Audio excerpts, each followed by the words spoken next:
Live to KTLO, KTLO, KTLO, KTLO. I wonder how you would pronounce. How would you pronounce KTLO other than KTLO? That's my big question today. KTLO. So we say KTLO, keeping the learning on. Learning on. Yes, we've done it again. Know. We're on something. We've managed to have four people who can't get it together at all. So it's like trying to get third grade kids to all play quarter at the same time. At some point, we're just going to have to. We're going to have to get this together. At some point, we're just going to have to get it together. Does this mean we have to? What do you call that thing? Get together or get us together? Well, that would be good too. Getting us together would be a good thing. And who is us, you ask? Well, here we are. This is us, Patti, and Greg, and Roy, and Simone, and Patti, balancing technology with humanity. And notice that Simone says, supporting your journey in humanizing IT. So there's a common thread. Greg is empowering excellence and trying to help the rest of us understand what the heck that's all about. And I am at the intersection of customer experience and emerging technologies. So there's some common threads here, obviously. We want to do these things. We want to connect people with the technology stuff in one way or another and make sure that that has human factors involved. And Greg's keeping us honest. So there we go. So what is today? This is episode 20. And we're amazed that we've gotten this far, but here we are. No longer teenagers. Yeah. About time. Maybe Greg, but no more teenagers. And today, so let's talk about how we got here. Yeah, let's do that. So we track our, I was going to say progress, but it isn't really, in Trello. And we have discussions around it and so forth. We go back and forth. We find interesting things to add to the conversation. And it was, when we didn't have an episode 20 defined yet, it said TBD. And I thought, well, why not go with that? Let's find some words that fit TBD. And this is where the fun happens. This is how life goes. So we came up with tenacious, brave, and dynamic. And we thought those are interesting qualities. We talk a lot about the different qualities of leadership from one perspective or another. And then we started to explore tenacious, brave, and dynamic. And we'll find out in a moment or two just where that went. But let's talk about what those words mean. Tenacious, holding a firm grip, don't let go. It's the bulldog, the bulldog that grabs and doesn't let go. Or the pit bull. And we all know a song about those kinds of dogs. Pit bulls who the pit. No, that's not true. Brave, ready to face and endure danger or pain, saying forward in the face of whatever. And dynamic, characterized by constant change, activity, progress. So being agile. I love this. Nimble. I love the positive in attitude and full of energy and new ideas. If that isn't this group, I don't know what is. Isn't that? Yeah, I love that too. I love that. That is awesome. Are we positive and full of energy? I'm not sure. I think it depends on the time of day, doesn't it? I mean, it's still morning for you guys, but it's my evening. So, well, almost. So yes. Cheers to that. And in talking about this, I should again mention the fact that I'm here in South Carolina in the United States. And Patti is in Western Canada, and Greg is what is on the name the of the left place? coast. You're on the left coast. Yeah. And Simone is in France. It's just the miracles of modern technology. And so, are we humanizing? I guess we are. In any event, some interesting thoughts about tenacity. I love the way this language gets turned around. Don't confuse stubbornness with tenacity. For the former is blind to reason, and the latter has no reason to be blind. So tenacity has no reason to be blind, which is very interesting. You know what you're doing and hanging on to whatever it is that you have a grip on, and you will not let go of that dream, that plan, that whatever it is that you are hanging on to. Yeah. Tenacity doesn't mean that you don't have to let go of one thing and move on to something else. See, stubbornness, I think that puts us in a trap of hanging on to something that we don't necessarily isn't serving our purpose anymore. It does not mean. It's refusing to do something or change your mind about it, right? That's that refusal. And the other one is going after. It's like this single-minded determination, right? Well, here's the way I'm thinking about it: is stubbornness is sticking to the method, whereas tenacity is sticking to the mission. And if the way we have to get there is different, then we adapt, we improvise, we overcome. And to me, that really tells the difference. Because so often we double down on, this thing we're doing isn't producing the results we want. So let's do more of that same thing, because that's how we're going to get better results. One of the biggest small business issues that people have is that double down on doing this thing because I just know it's got to work, right? Rather than evaluating, analyzing, testing, experimenting, retrying, doing different things. Right. That gets you trapped. And I've been there, Well, and in our industry, Patti, I think that we do that a lot accidentally because, I'm Agile, I'm DevOps, I'm ITIL, I'm service management, I'm COVID, whatever. And we apply those things regardless of the circumstances. And if we're not producing the results, the reason is because we're not doing enough of that framework or that methodology or that approach. And the fact of the matter is those are tools that we use to achieve the mission. What's the mission? Stay focused on the mission. Yeah. I usually associate the stubbornness with, say, someone like my father. He was very stubborn at times. But I think the wonderful thing I discovered and that my father helped teach me about stubbornness versus tenacity was that because growing up, and he always said, question everything. That was something he was quite happy to happen.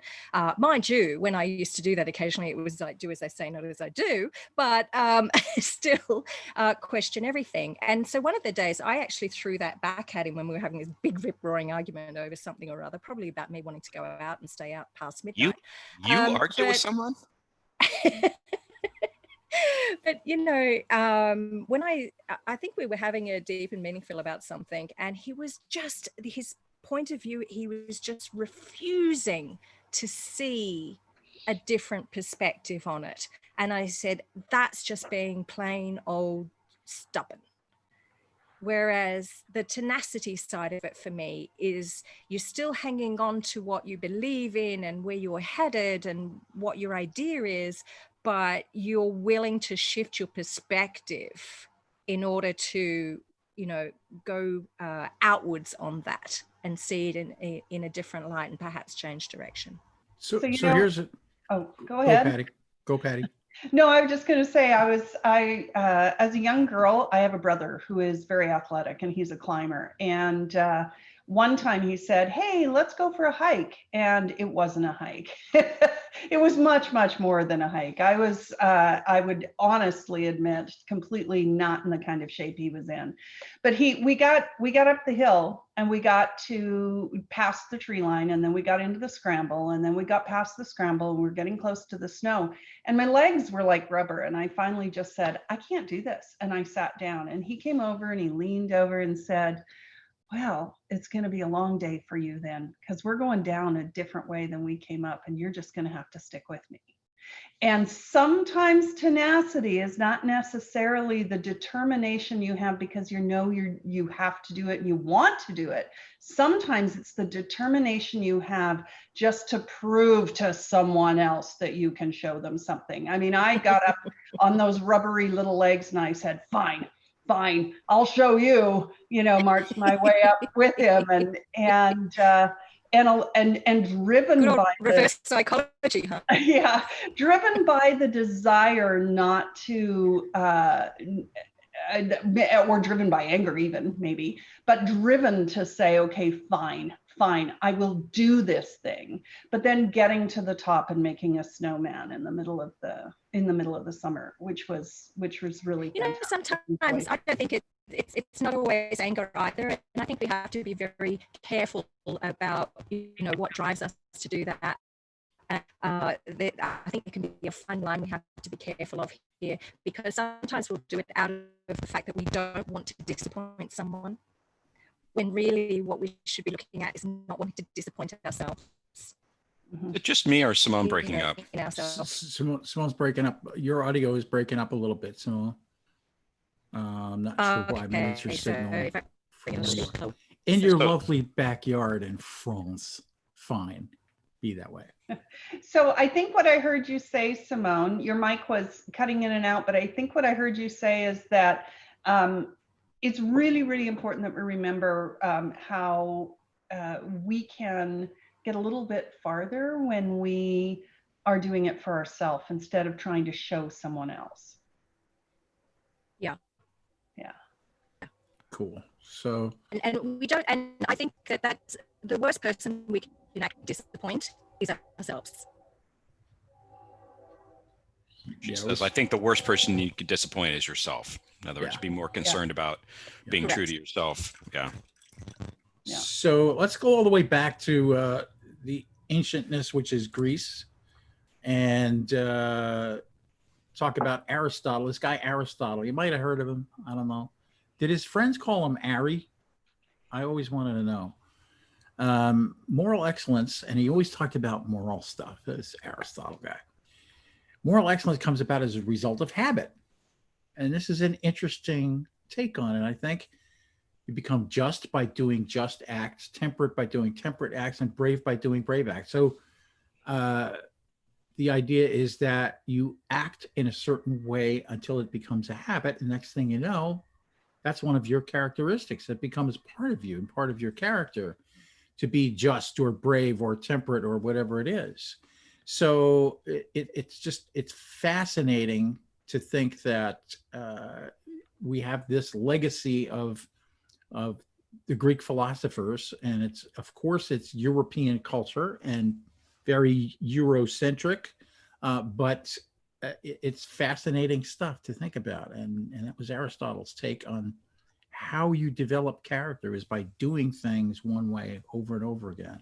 You know, Roy, I'm always amazed at you. You read an Aristotle quote or some of the other great early thinkers, and you think, oh, that explains what I'm experiencing right now, some thousands of years later. The profundity of thought, the depth is amazing. But I think some of these things come when you have a little bit of life experience behind you. Because early in your career, early in your life, I think a lot of things are viewed as, this is what's in front of me, I need to get past this.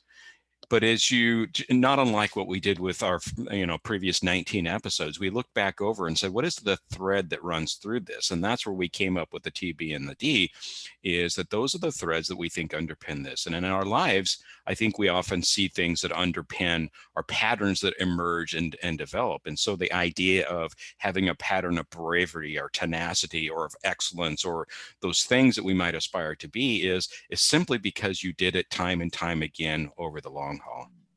When I was working in the school system years ago, we learned that it takes between 40 and 80 iterations to commit something to memory. And so when you think about that, habit is the same way. It takes multiple iterations to get there.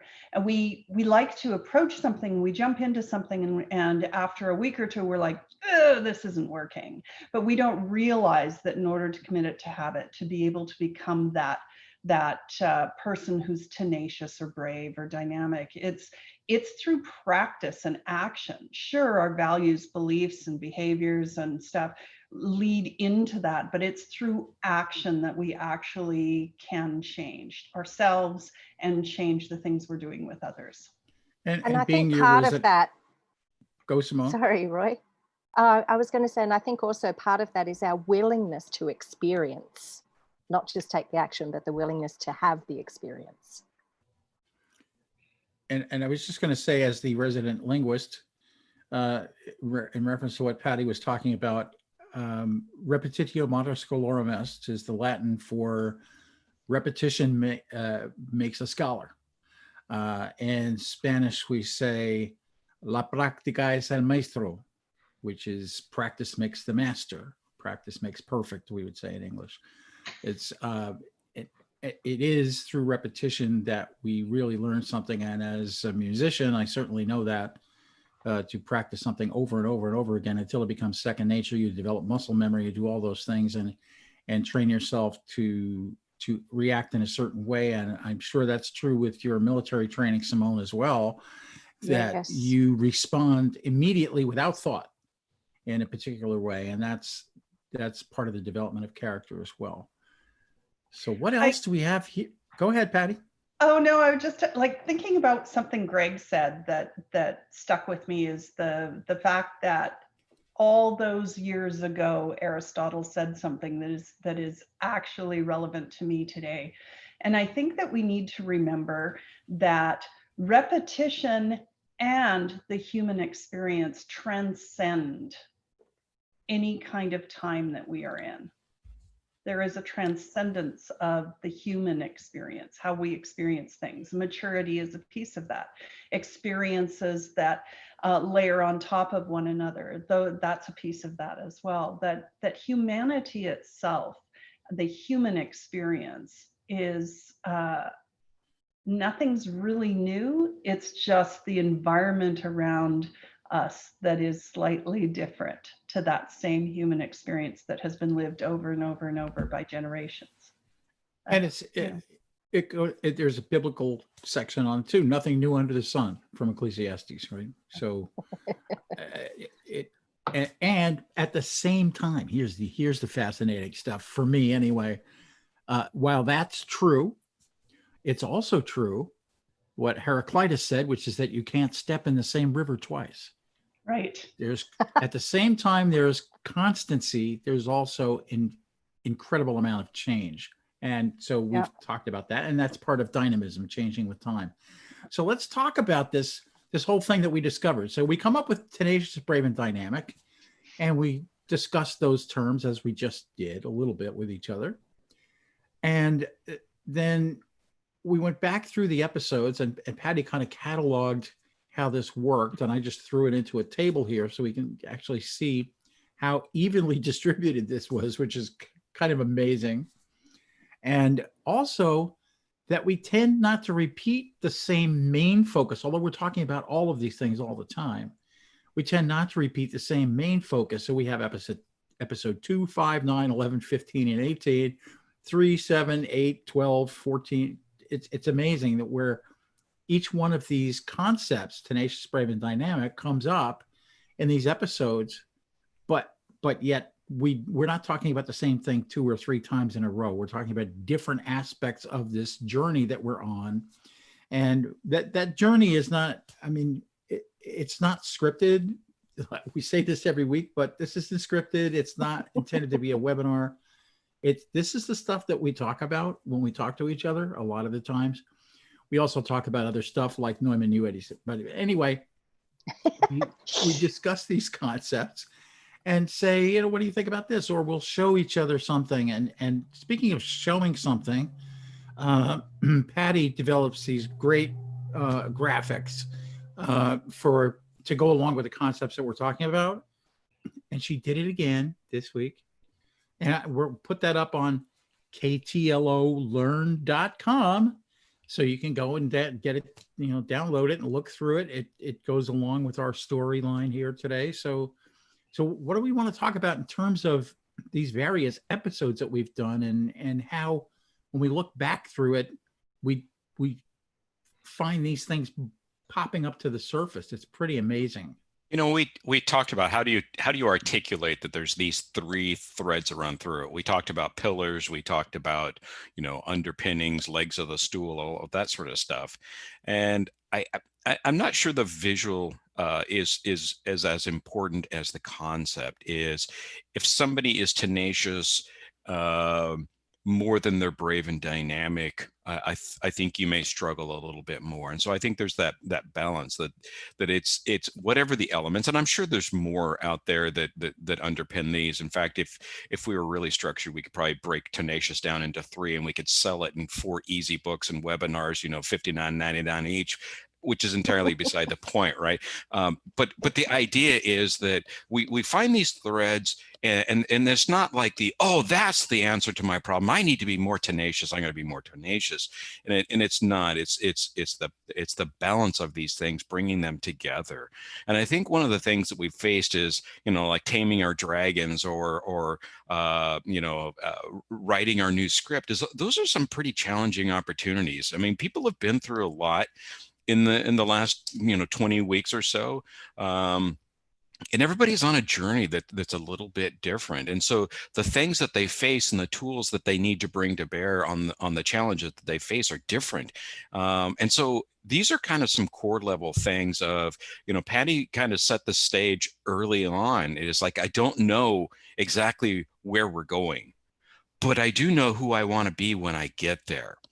And I think that's, to your Aristotle quote, it is the habits that we do that come heck or high water when we face challenging circumstances, setbacks, challenging circumstances. It's who we are as we walk through these that determines who we are at the end of our journey. The thing I found really interesting about when we were going through which episode kind of fit where was how that all 3 are actually present in every episode that we have. All 3 are present.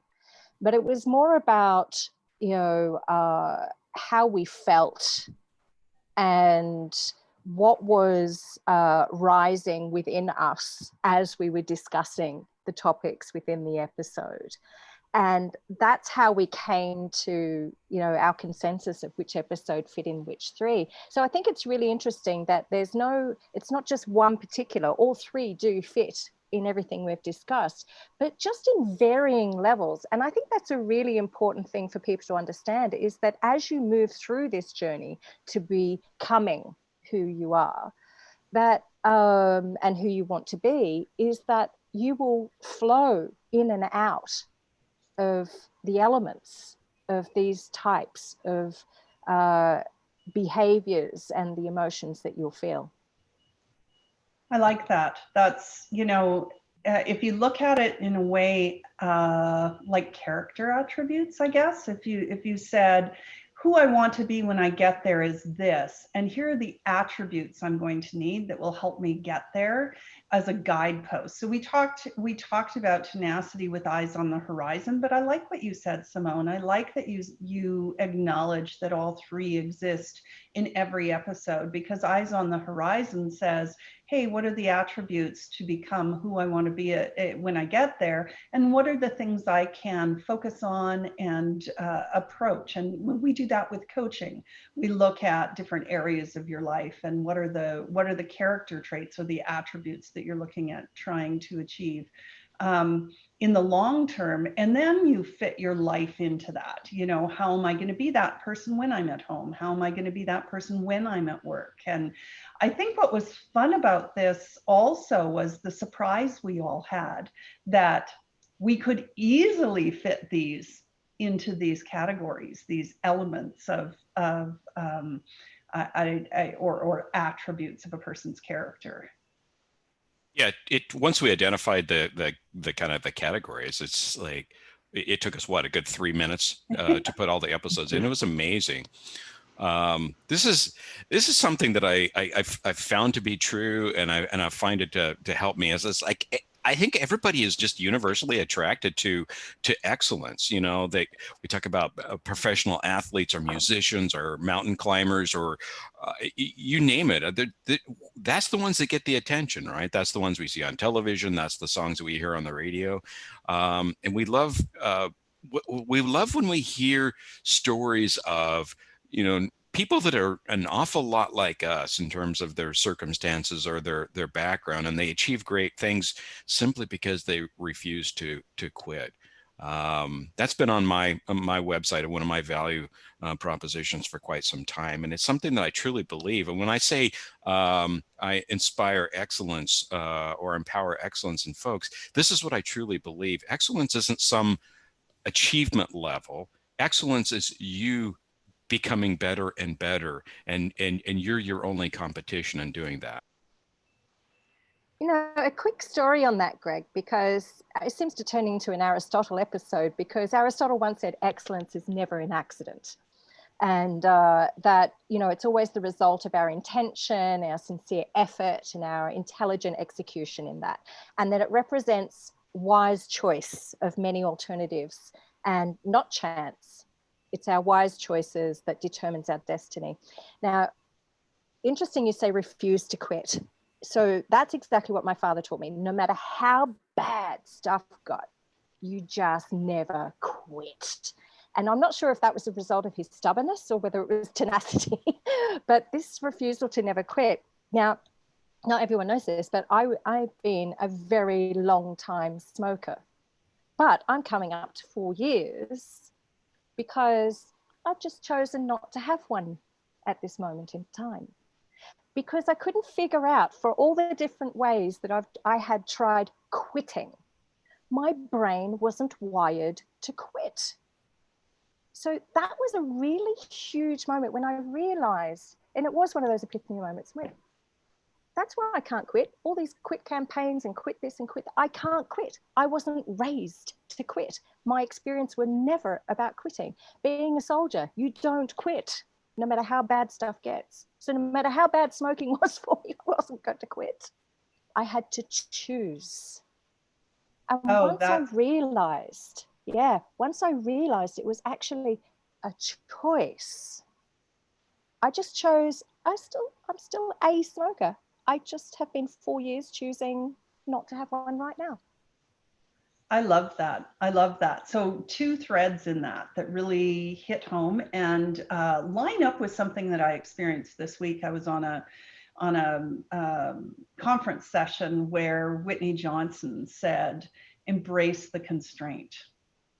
What can I create regardless of the constraint? And I think the acknowledgement that excellence is going to be a slog, the acknowledgement that there are going to be barriers, that you're not going to be as strong as you thought you were, that maybe you're going to run up against things. And sometimes those things stack up.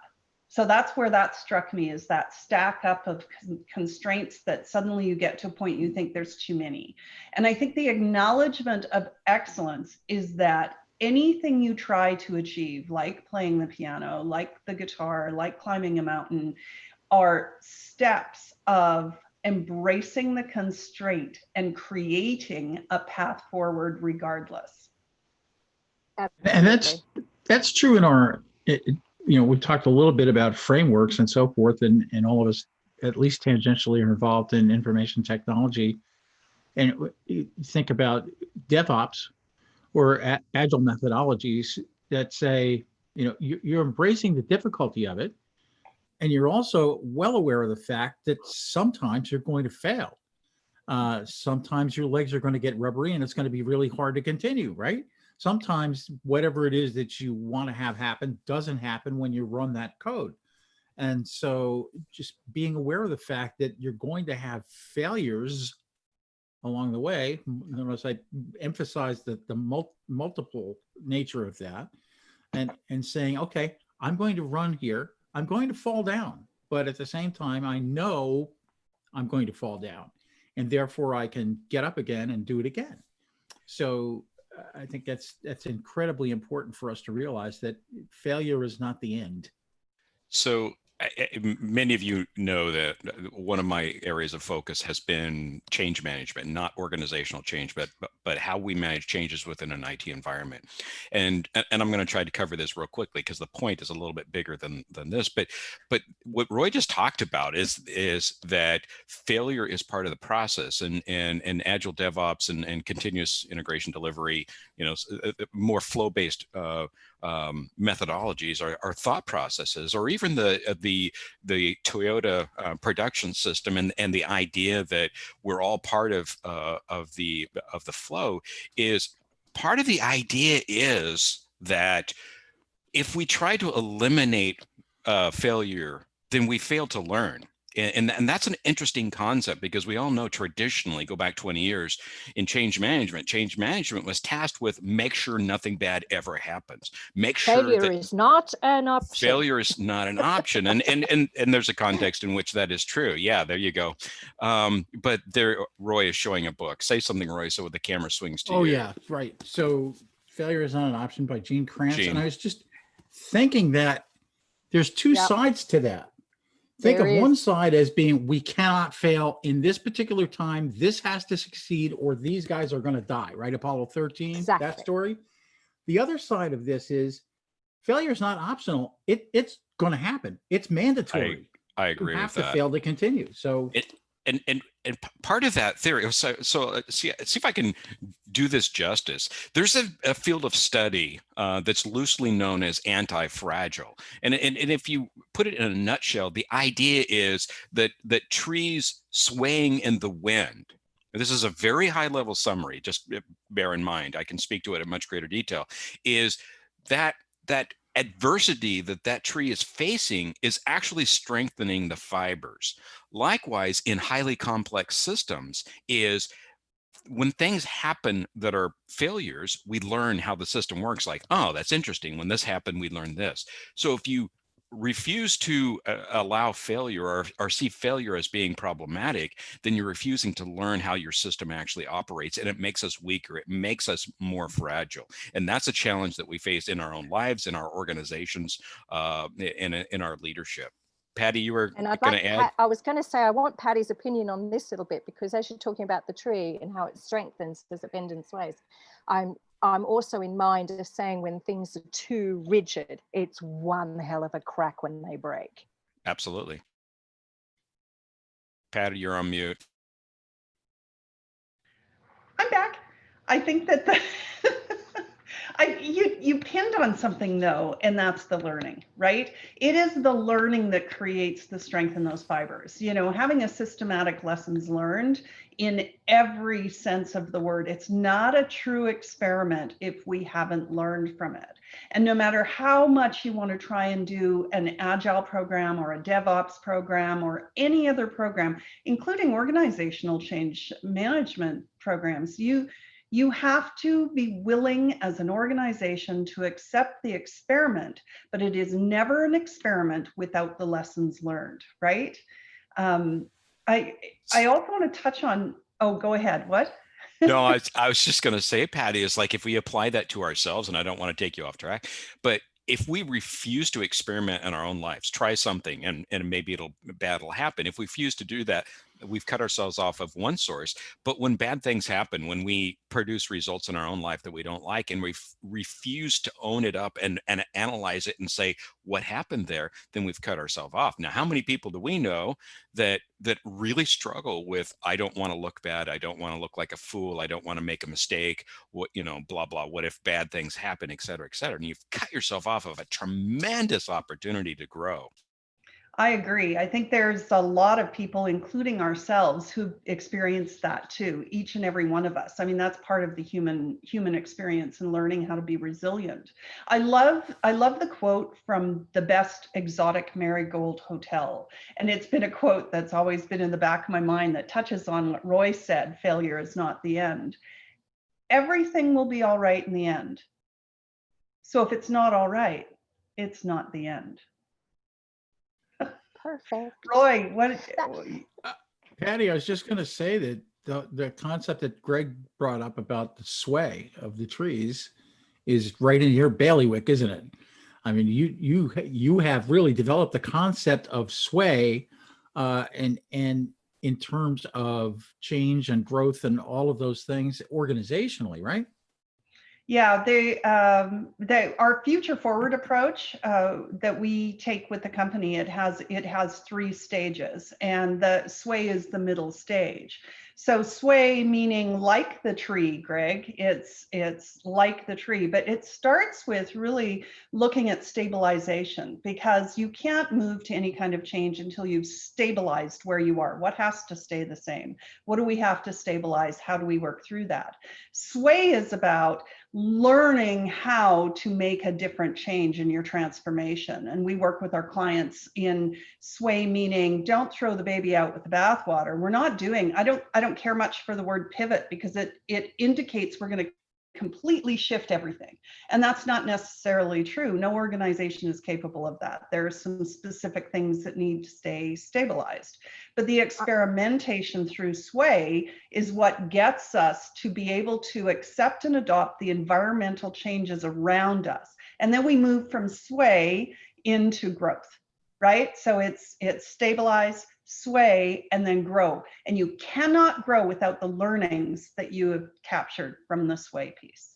Yeah, and I think moving into that sway, one of the things that is really important is understanding the makeup of our environment and our purpose within it, because that is really necessary if we're going to be sensitive to the signals within our environment in order to be able to sway, because otherwise we're not going to be able to maneuver with the activity that's going on with it. You know, Yeah, I agree. This week I came face to face with the term modernization, and it occurred to me that I really don't like the term. Okay, so before you send me hate mail or tweet out on KTLO Learn about how wrong I am on that, hear me out. If you need a modernization program, if your organization needs a modernization program, all that means is you fell asleep at the wheel at some point in time and now you're behind, right? So a modernization program isn't to pick up the left behind and move us forward, because then going forward, you're going to get behind again. So a modernization effort that doesn't focus on becoming a learning, dynamic, growing, constantly evaluating organization isn't modernization at all. You're just catching up, right? Did you say dynamic in that? I did. I don't know if that was intentional, but here's the thing. Look at this quote. I love this quote, partly because I said it, but you got to take yourself seriously, right? Perfect timing, right? You got to take yourself seriously, but you've got to have playfulness and be mindful and stop seeing bounds. It's like, I hate saying we need to be childlike, but I've been accused of that. But the idea that children don't see bounds, see opportunities, explore, we just grow. But the thing is, you can't be childish in your mindset, in career, in life, in organizations, and in leadership. This is serious business.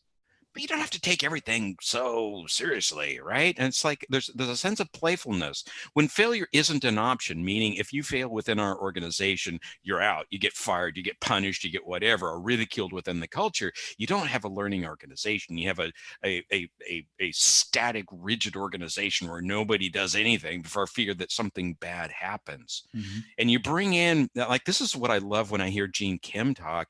He talks about organizations that are constantly moving and evolving, and we tried something, it didn't work, and we go this way, rather than saying, oh, we tried something, that's horrible, that's terrible, that's horrible, bad things happen. It's like, we tried that, now we can go here. And it's that speed with which we move from failure to failure that makes us successful. I really believe that. See, I like how it comes back to our storyline about rewriting our scripts, because being locked into a storyline loop is only fun if it's a good storyline. So if you find yourself locked in to a storyline that you don't like, get the hell out of it, because it's really only how we experience things that gives us the reality of what it's all about. So, that's the whole point, is that we're having an experience. We want to learn from that experience, and we need to incorporate that as part of our journey. And that's the reality of where we're at right now and of who we are. Yeah. So we lost Patti through the miracle of technology. She struggled before we went live. But she mentioned something that we kind of have hinted on, and that is that it is our hindsight looking over our own life experience or our own career, et cetera, that helps us decipher what our real purpose is. And that is, hi, Patti, welcome back. I'm trying to do justice to your quote here without you there. Oh, but that well, idea that hindsight's 2020. there you go. We shouldn't say 2020. Please don't say 2020, right? What I was that anymore. Where I was just getting to, Patti, when you fell off and got back on, was I like that you said decipher our purpose. That's very different than just threads or themes or, hey, I keep running into this wall. Talk to me about deciphering our purpose out of the themes that have developed. Yeah, there was a time when I was in an organization working with a group, and there was a fellow at our table, and we were going through a leadership exercise, and everybody was kind of talking about, what's your why? What's your why? And what really drives you? Do you have a passion in life? Is there something that really, and that was the conversation at the table. And this poor fellow sat there at the table and he looked at everyone and he said, I don't have a passion. I have no idea what you mean when you say passion. And somebody said, well, do you like to fish? Do you like to? And he said, I go to work.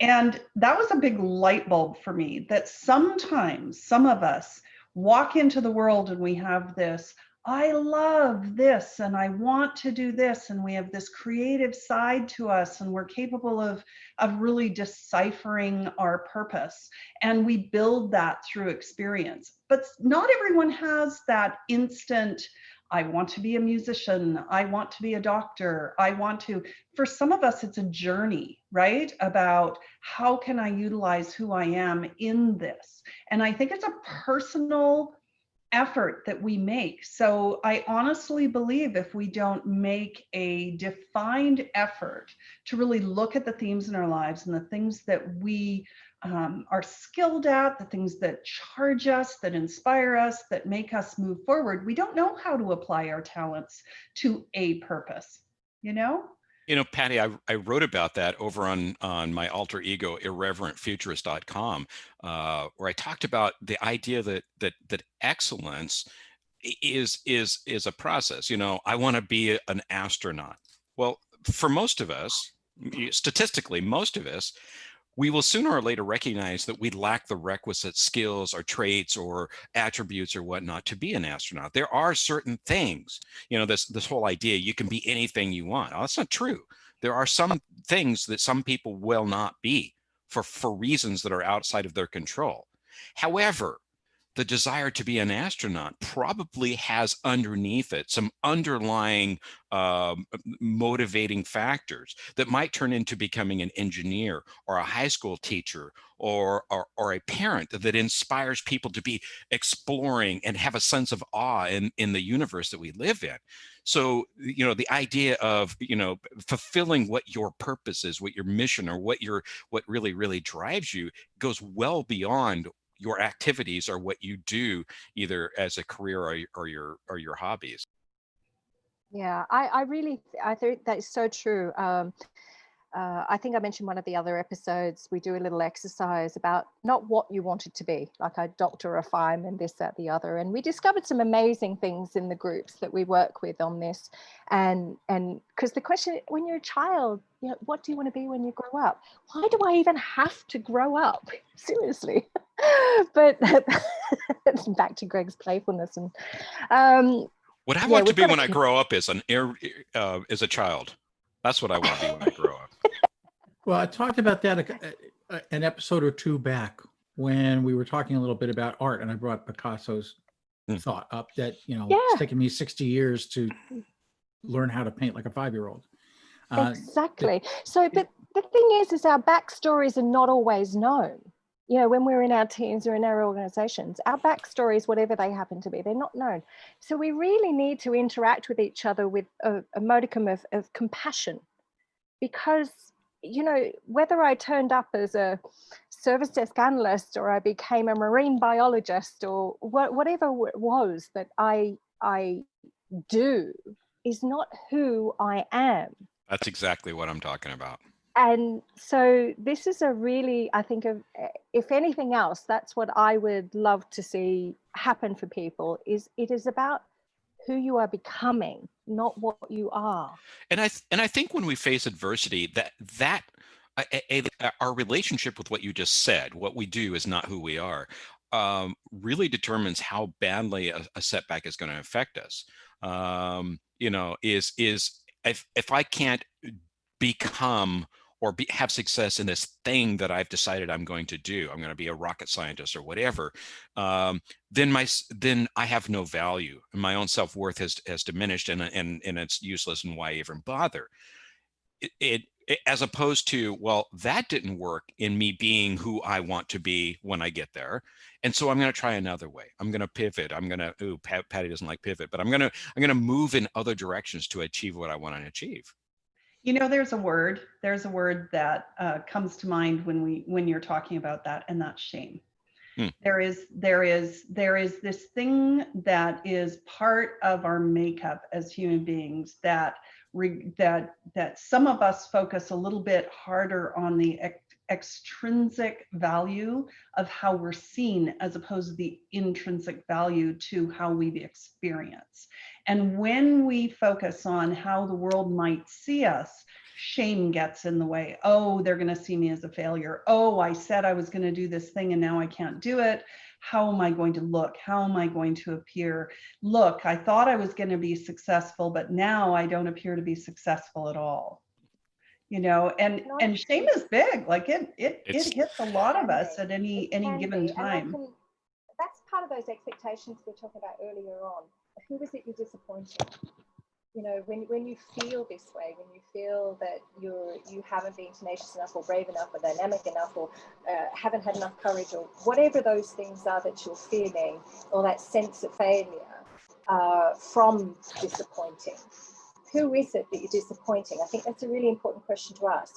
Is it within yourself, but what's driving that? Is it because of what I heard from my father or my mother? Is it because I heard from my teacher or even from my managers? Like early on, you know, it was like, well, I expected more from you, you know, and it's like, what? You know, what more could I have given? And I think this is a really interesting facet about, you know, reconnecting about what that disappointment truly is. Because I think that's one of the ways where we can refilter some of those things. In embracing, I just realized, thank you, Greg. I love those little interactions. In embracing my vulnerability, what I've actually discovered is the different ways of becoming resilient. And I think, Patti, before that, we have to experience and in order to become resilient. It's not just from one trauma. It happens over and over again.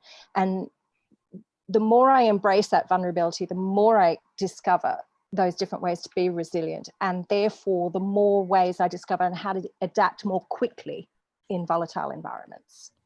You know, I think that there's a key here. There's a willingness to disrupt yourself first. Right?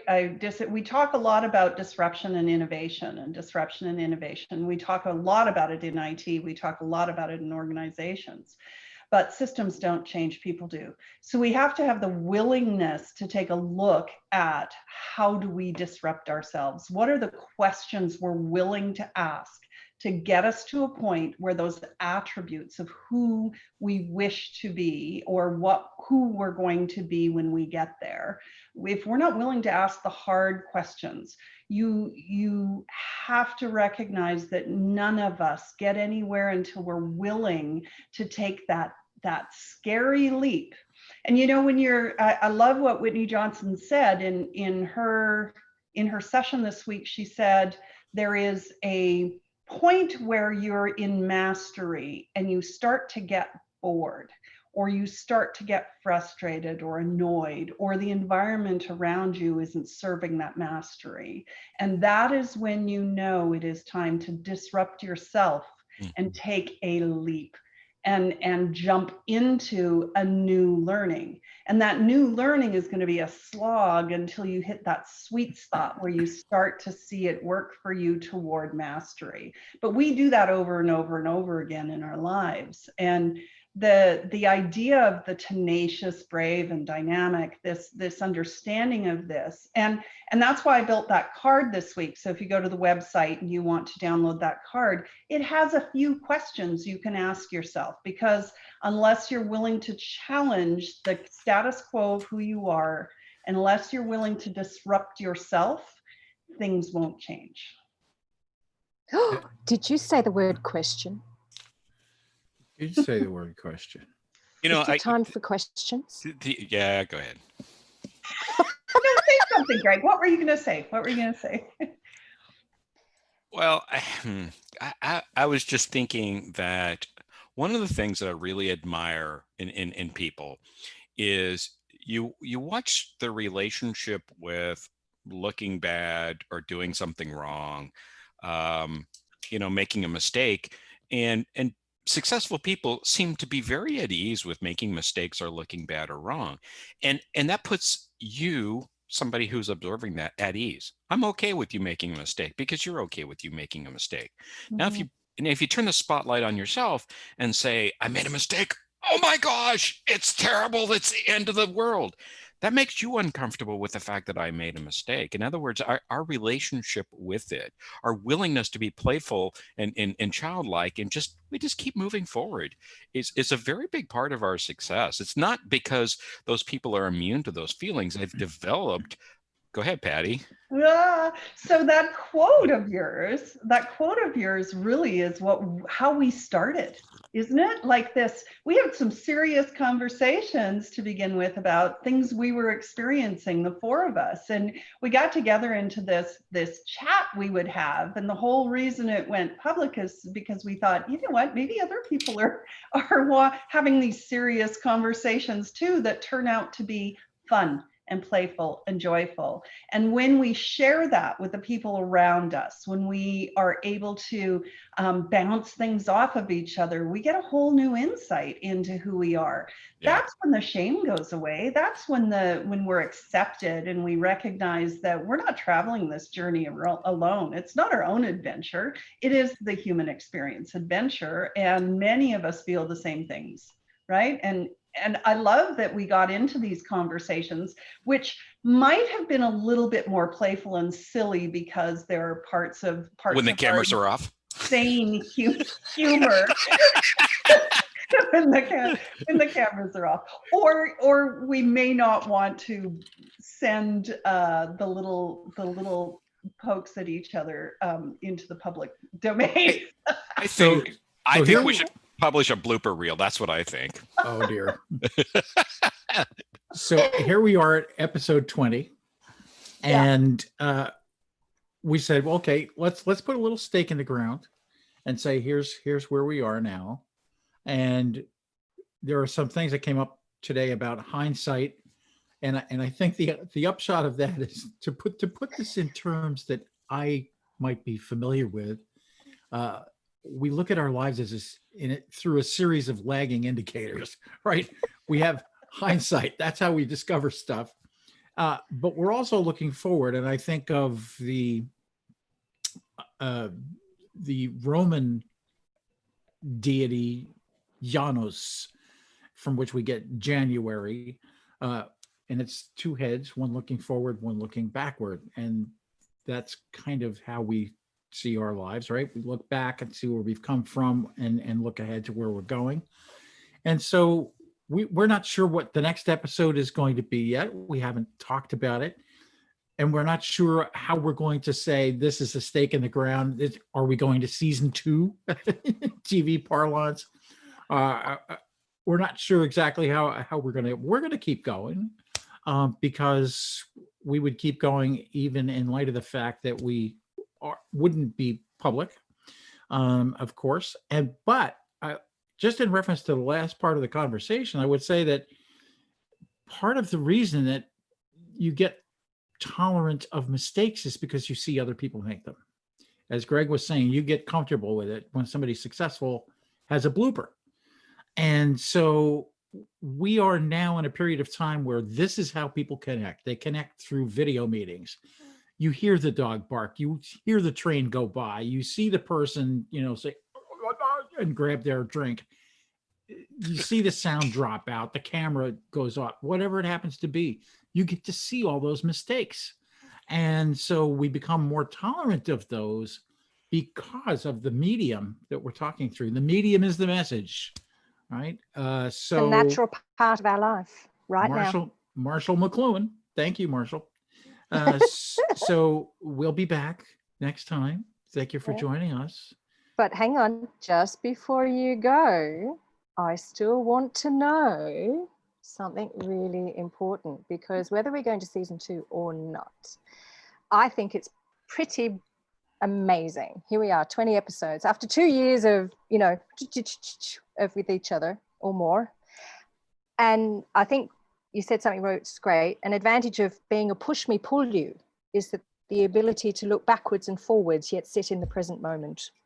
So in this present moment, I'm going to ask you guys a question. 20 episodes. TBD. What has been your joy, or what's changed for you? What's made a difference by now having KTLO? That's a tough question. Actually, it's not.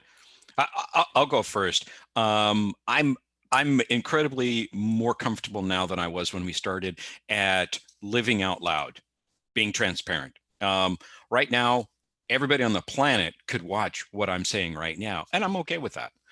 They're not. You know, our faithful viewers are a small bunch, and then it's growing. But I'm really comfortable living out loud, and I'm becoming comfortable with being transparent with those things that maybe you don't normally share publicly. Like, yeah, I'm facing this hardship, I'm facing this setback, and this is what I'm going to do about it. And I think that is the TBD that we've been talking about is if you hide off in a corner and you process only inside of your own head, you lack probably 90% of your opportunity to learn, grow, and develop. Yeah, I would agree. What have I gotten from this? Well, the first thing is I have never in my life been comfortable being in front of a camera, and especially where it can be watched by people I don't know. So that has been a big growth thing for me. But I think what's interesting and how it's changed my week is I look at things differently. So I start to look at things around, what's the message in this? Is this a message we could share? Is this a message I can share with my KTLO friends? Is this a topic that's worthwhile? And as I've been doing that, I've actually been turning it back on, what am I learning from this? And that's been huge for me. In fact, I would say this week especially, there have been some really huge lessons for me that have allowed me to say, you know, Patti, maybe you're not coaching yourself the way you coach your clients. Maybe you need to disrupt yourself. Maybe there are some things that you need to do. And every topic every week seems to address where we are in our world. And the third thing that I got from this is the way my friendship with you three has grown through, even though we were doing these privately, this amazing ability to be able to connect with three people who have completely different vantage points on the world, but it all comes together into some wonderful elements that we get to share and discuss and talk about and challenge each other with. And so I'm just grateful, I think, for this. Wowzer. Interesting stuff. And we shall continue. I suppose you want to hear from me too, Simone. Of course I do. Yeah, You are le roi. You are Master Roy. We are I your think that grasshoppers. I'm thinking grasshopper. Yeah. I think that it's always challenging to be public about these conversations. I'm really glad that we just made that decision. I think that we really learn and grow from each other. And one of the things that's important when you make a commitment to something, is that you fulfill that commitment. Obviously, if you do what you said you were going to do, and to say, oh, we're going to talk every week is one thing, but to say, hey, we're going to do a series of public meetings where people can come and participate or watch and try to learn with us as we go, is a whole different ballgame. You got to show up. You have to do this. And so making that commitment, I think it was an important step. And, it's a few hours a week of time getting things together and talking with you ahead of time and thinking about what our topic's going to be and exchanging messages back and forth and so on. But it's great to make that commitment and see it come to fruition one way or another. And for better, for worse, here we are.